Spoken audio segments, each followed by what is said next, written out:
नमस्कार दोस्तों, मैं हूं मनीष। आज की इस क्लास में हम सीखने वाले हैं कि संस्कृत की वर्णमाला क्या होती है।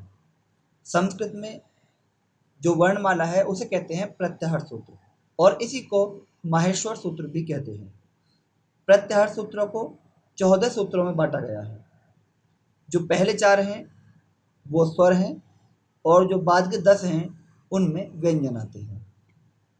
तो यहाँ आप देख सकते हैं, ऊपर लिखा हुआ है कि जो प्रत्याहार सूत्र हैं उनकी संख्या कितनी है? 14। इसे ध्यान रखा जाए। और जो स्वर हैं, जिन सूत्रों में स्वर आते हैं उनकी संख्या है 4, जो ऊपर लिखे हुए हैं। चलिए अब हम पढ़ते हैं कि ये सूत्र क्या कहते हैं।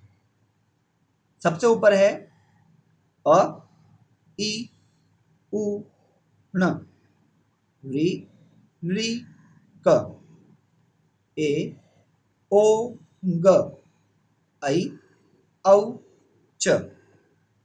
उसके बाद है ह, य, व, र, ट। ध्यान रहे, आपको ये सारे सूत्र बिल्कुल धीरे धीरे ही पढ़ने हैं, तभी आप इनका शुद्ध उच्चारण कर पाएंगे, अन्यथा आप इनका अशुद्ध उच्चारण कर बैठेंगे। ठीक है। उसके बाद है ल, ण, फिर है य, म, ग, ण, न, म, झ, भ, य। और उसके बाद आता है घ, ढ, ध, श, ज, ब, ग, र, द, श, ख, फ, छ, ठ, थ, च, ट, त, व, क, प, य, श, ष, स, र, ह, ल। इस प्रकार ये सूत्र हुए 14, जिन्हें हम माहेश्वर सूत्र कहते हैं। क्या कहते हैं हम इन्हें? माहेश्वर सूत्र। अब आपको ये देखने को मिल रहा होगा कि जो अंतिम अक्षर है, यानी कि जो अंतिम में वर्ण लिखा है ना, वो हर एक के नीचे एक लाइन सी खिंची हुई है। क्या खिंची हुई है? लाइन। जैसे ण के नीचे, पहली पंक्ति में ण के नीचे, ठीक है। और दूसरी पंक्ति में क के नीचे, देखो यहाँ ण के नीचे है, फिर क के नीचे है, वैसे ही। तो ये क्या होता है, आपको ये मालूम होना चाहिए कि इसे बोलते हैं हलंत, यानी कि इससे हम ये दर्शाते हैं कि ये अक्षर आधा है। और हर एक प्रत्याहार सूत्र के अंतिम में एक हलंत के साथ अक्षर लिखा हुआ है, जिसे हम गिनते नहीं हैं। जब हम अक्षरों को गिनेंगे तो इनकी जो गिनती है वो अक्षरों में नहीं होती। तो जो स्वर हैं वो शुरू होते हैं आ से और च तक। कहाँ से कहाँ तक? आ से च तक।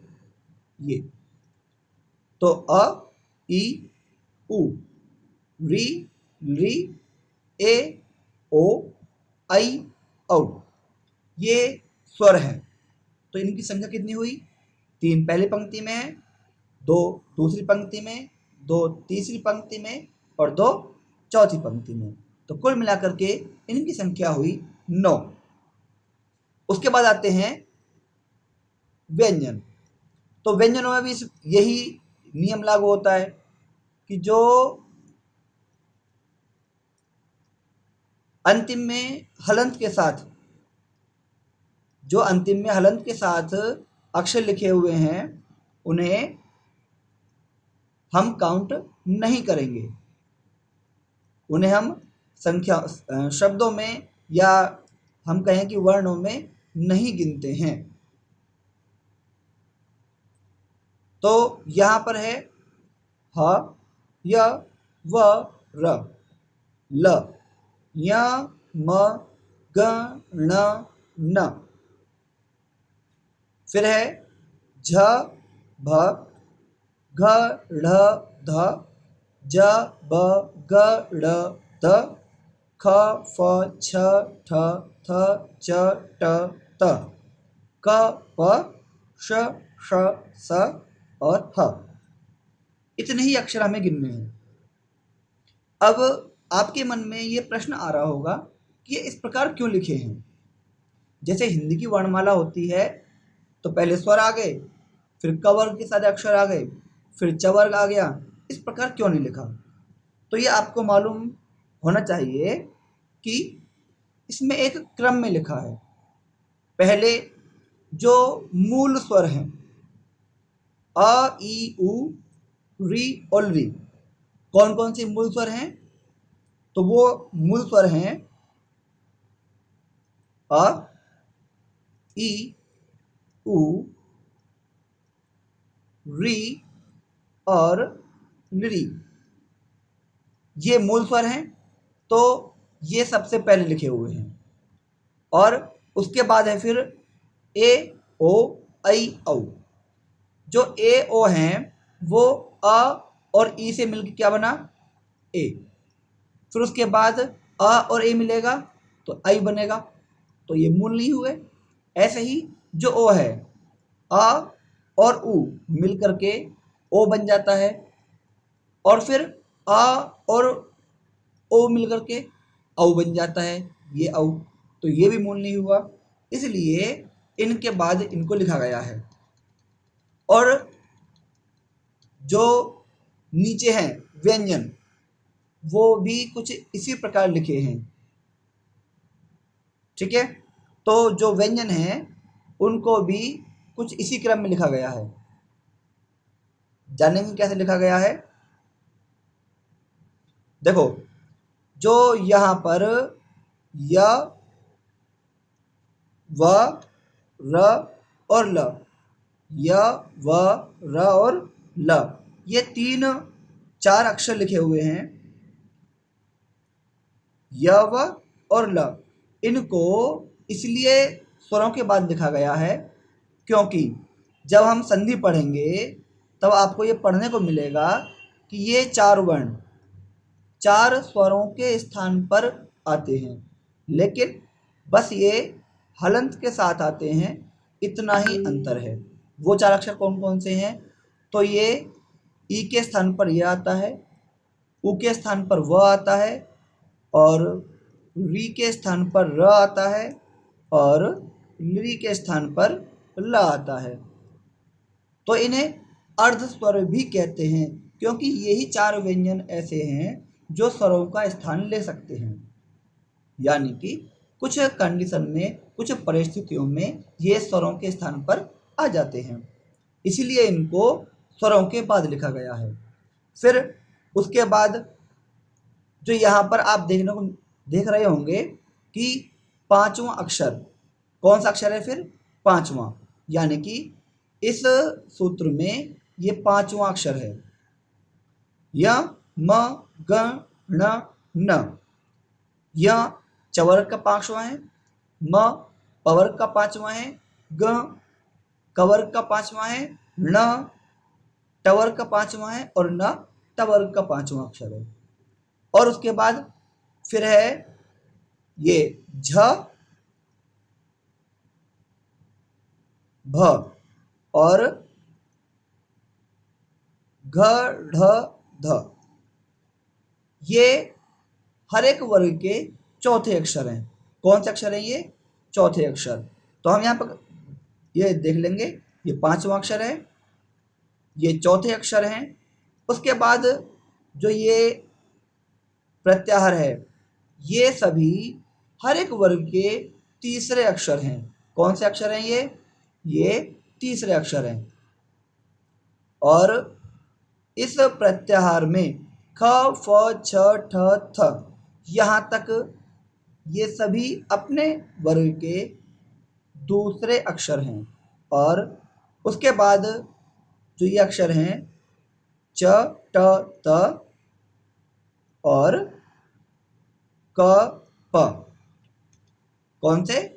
क और प, ये अपने वर्ग के पहले अक्षर हैं। कौन से अक्षर हैं ये? पहले अक्षर हैं। तो अब आप यहाँ देख सकते हैं कि इसके बाद जो ये श, श और स हैं, ये कौन से अक्षर हैं? और जो ये आपको इस सूत्र में, जो ये महास्वर सूत्र में आपको आगे के वर्ण दिख रहे हैं, ये च, ट, त और क, प, ये अपने अपने वर्ग के पहले अक्षर हैं। और इसके बाद फिर आपको यहाँ देख सकते हैं कि आगे लिखा है श, श, स और उसके बाद लिखा है ह। जो ये अक्षर हैं, ये इनको हम ऊष्म कहते हैं। तो ये हो गए पहले और ये हो गए ऊष्म। क्या कहेंगे इनको हम? ऊष्म अक्षर या ऊष्म वर्ण। तो एक पूरे क्रम के साथ इन अक्षरों को पूरे एक व्यवस्थित ढंग के साथ यहाँ लिखा गया है। आप में से शायद किसी के मन में एक सवाल आ रहा होगा कि यहाँ पर ये ह शुरुआत में भी है, यहाँ पर ह शुरू में भी है और यही ह फिर बाद में भी है, तो ऐसा क्यों? आ रहा होगा ना। तो आपको बता दिया जाए कि पहले वाले ह को किसी विशेष कारण के कारण यहाँ लाया गया है।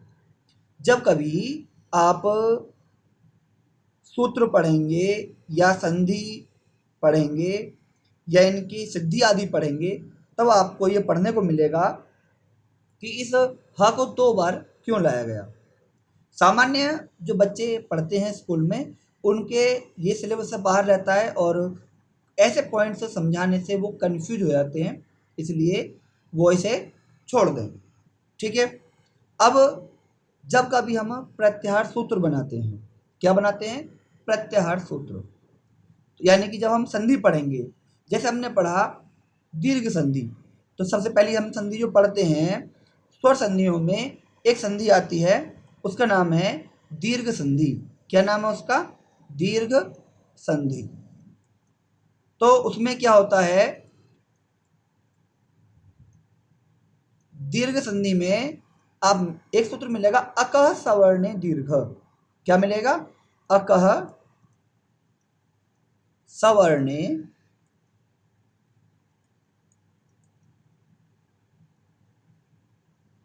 अकह सवर्णे दीर्घ। यानी कि अक के बाद यदि सवर्ण आ जाए, अभी अक क्या है तो आपको ये पता होना चाहिए कि अक का मतलब हो गया ये, यहाँ अ से लेकर के और क तक जो वर्ण आते हैं वो अकह सवर्ण में, अक में आएंगे। जैसे अ, ई, उ, री और ली।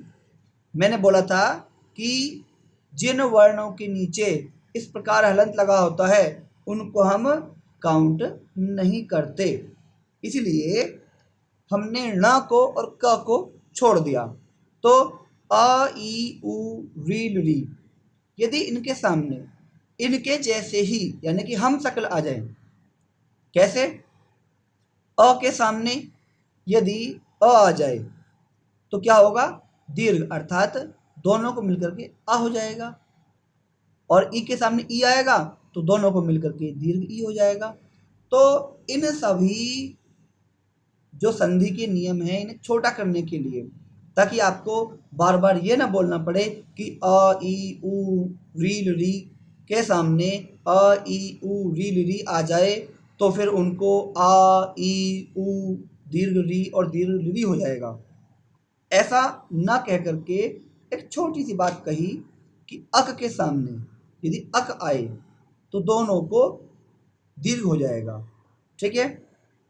वैसे ही जो बाकी के सूत्र हैं उनमें भी इस प्रकार प्रत्याहार बनाए जाते हैं, और जो संधियां आपको पढ़ने को दी जाती हैं या जो संधियां आप पढ़ते हैं उन सभी में इन्हीं सूत्रों का इस्तेमाल होता है, इन्हीं सूत्रों का प्रयोग होता है, जिससे ये आपकी पढ़ाई को आसान और कम समय में पूर्ण कराते हैं।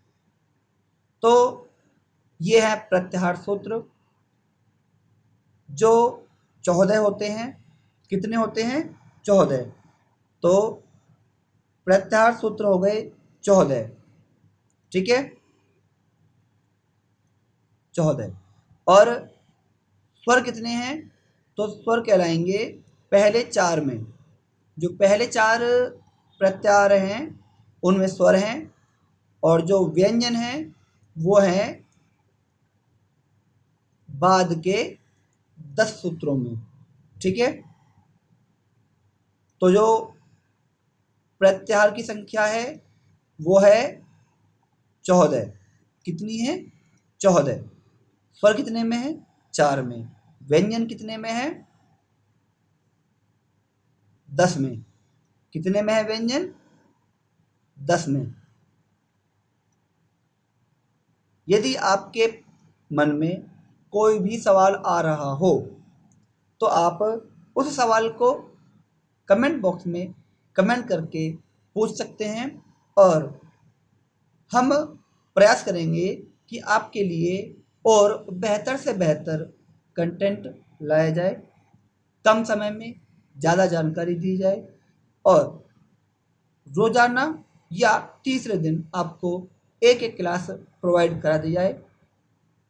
तो इसमें जो हम पढ़ाने वाले हैं वो संस्कृत का सारा व्याकरण, यानी कि जो भी हमें आना चाहिए वो सब, उसके साथ साथ कक्षा 5, 6, 7, 8, 9 और 10 की जो संस्कृत की किताबें हैं, जैसे रुचिरा, न्यू दीपमणिका या सुप्रभातम, ये जितनी भी किताबें हैं वो सभी एक एक करके चैप्टर वाइज पढ़ाई जाएंगी। तो आप सभी इस वीडियो को खुद भी देखें और अपने मित्रों को भी शेयर करें, जिससे उनको भी बेनिफिट हो। और जो भी आपकी क्वेरी हो, जो भी आपका सवाल हो, आप उसे कमेंट बॉक्स में कमेंट करके पूछ सकते हैं। और यदि आप डायरेक्ट मुझसे बात करना चाहें तो आप मेरे व्हाट्सएप नंबर पर व्हाट्सएप करके भी मुझसे पूछ सकते हैं। ये मेरा व्हाट्सएप नंबर है 7906928698। तो आज की वीडियो में इतना ही। हम अगली वीडियो में फिर से उपस्थित होंगे आपके सामने एक नए टॉपिक के साथ। ये मेरा व्हाट्सएप नंबर है, जिसे आप नोट कर सकते हैं, और आवश्यकता पड़ने पर मुझे मैसेज कर सकते हैं। तो आज की वीडियो में इतना ही। नमस्कार।